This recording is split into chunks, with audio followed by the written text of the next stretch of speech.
No sítio da minha avó para buscar as lenhas, ó, já coloquei no carro de mão. Tem aquelas ainda. Tem essa tonelada aqui ainda. Olha a ilha de burro ali. Aquele ali. Oi, vó. Aquele ali é brabo. Tem um simpático ali. Já cheguei em casa. Saí de lá do sítio, era 10h25. Cheguei aqui antes de 11. Faltava pouco, agora já é 11. Já tô aqui com as lenhas. Cadê? Aqui. E vamos à luta. Eu acho que ainda eu vou dar umas 4 viagens. Misericórdia. Vamos embora. Hoje é o segundo dia.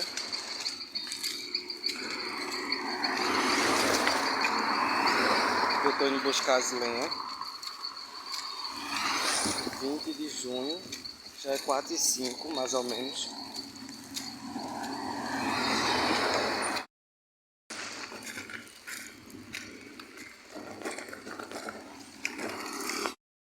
Pegando as lenhas, já coloquei no carro de mão. Os troncos, ontem eu só consegui levar 3 rodadas de tronco. Muito grosso e pesado. Foi peso, viu? Aí ontem levei um carro de mão de galho assim. E hoje estou levando mais uma remessa. Ainda tem isso tudinho aqui.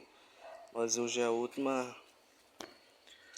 É a última rodada. Ali é Totó, que eu não sei o nome dele. A mãe e esse é o Oi de Pitomba. Né, Oi de Pitomba? E esse foi o vídeo, meu povo.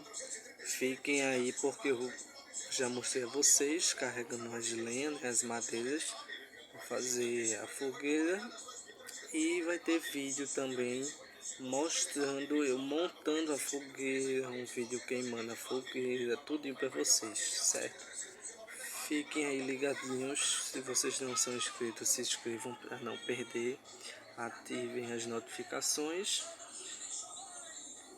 E me sigam nas minhas redes sociais.